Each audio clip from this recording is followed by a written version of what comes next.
welcome to the All Canadian Reptile Girl. I'm Annalise, and this is Agatha, my mom's very adorable and very sassy red-footed tortoise, and this is her new home. In today's video, I will give you a quick tour of Agatha's new super cool home in my mom's office.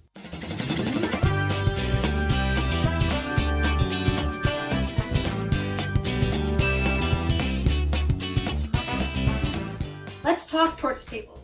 For the past year and a half, how long has COVID been going on? Year and a half, Agatha has lived in a 4-foot by 1.5 foot by 2 foot glass enclosure.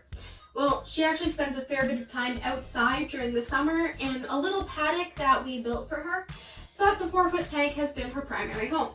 Now, generally, glass enclosures aren't recommended for most tortoises.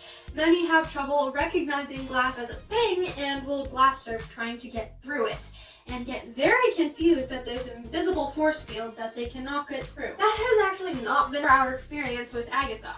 She hasn't had any trouble with the glass, but she was getting pretty big and she needed an upgrade. Always with the upgrades, huh? We looked at stock tanks and rigid pond liners, but they were either too expensive or not big enough. So it was looking like we'd have to build something from scratch. And given the costs of wood right now, my dad wasn't really looking forward to having to give another kidney to be able to afford to build it. But then, when things were at their bleakest, my dad had the idea to use a raised garden bed he found on Amazon. I'll put a picture up and a link in the description below. It's something like $100 now, but when we first bought it, it was only about $60. He bought 2 so that we would be able to kind of stack them a bit to make the walls a little bit higher.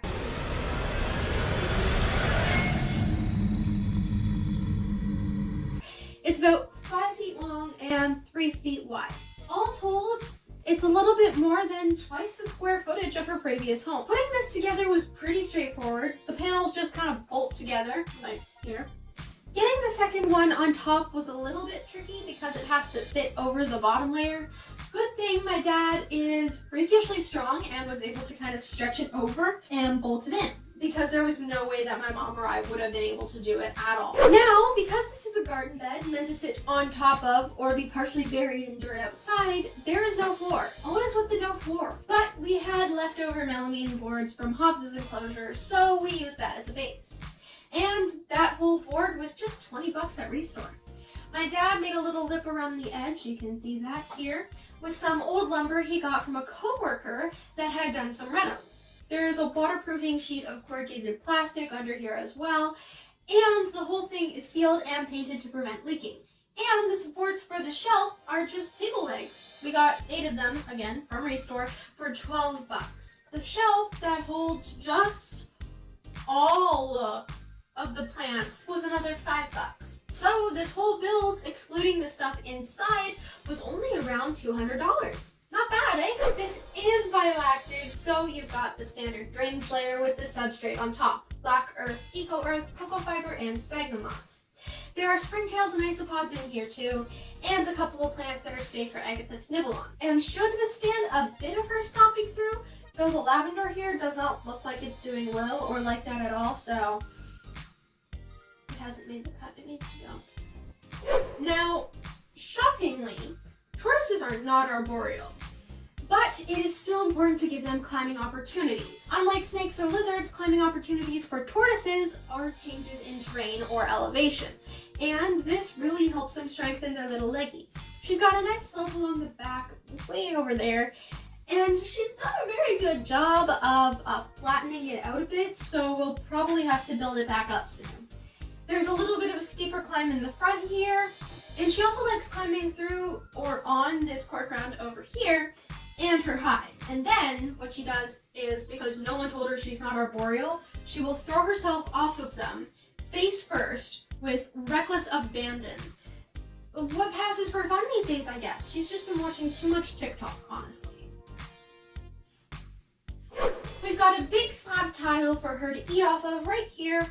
And there's a shallow water dish over here with little rocks around it to hopefully knock some of the dirt off before she stomps through it. Not really working. There's a big 4-foot UV beam bulb mounted under the shelf here. And then, of course, she has her heat lamp here. And yeah, that's the tour. She seems to love the extra space and the areas to explore, leaping from whatever heights she can find, like I mentioned, and generally living her best life. I think anyways. This setup also makes it a lot easier to interact with her. The open enclosure means we can just reach in and give her scritches whenever we want, which she seems to ask for a lot more of now too. It's easy to take her out and let her explore the office, which she really seems to like. Overall, this has been a wonderful change for her. The only issue is that there seems to be some stowaways in the black earth, and we have been swarmed with fungus gnats. They're pretty harmless, but super annoying. But fear not, there is a great way to manage these pests. Predatory mites. Sprinkle a few of these voracious little arachnids into your enclosure, and they will feast on the eggs and larvae. Now, they do not eat the gnats themselves, so you still need to put up with the adults for a little while the mites disturb the life cycle of the eggs and babies in the soil. But it doesn't take too long. Neat, eh? Now, once the mites are done with the gnats, they will move on to your cleanup crew if you have one. Isopods carry their young with them because they are good mamas, so they will probably be fine, but you'll need to replenish your springtails because they will eat them. Just give it a couple of months for the mites to die off before you restock your springtails. Oh, here's another great use for predatory mites. They also love eating snake mites, which are just the worst. So, if you ever have the misfortune of having to deal with those parasitic little monsters, these beneficial predatory mites can be a great addition to your treatment plan. I'll also put the link in the description if you need to pick any up. But we've gone way off topic here. Agatha's enclosure is awesome and she seems to love it. If you think that her new home is as cool as she does, then please hit that like button. Thanks for checking out Agatha's new home. I will see you next time, and until then, remember to nurture all nature. Bye! Oh, that's disgusting. I just inhaled a gnat. Oh. Not as bad as a moth. How's the mouth feel? Better than a moth, but not good. Okay.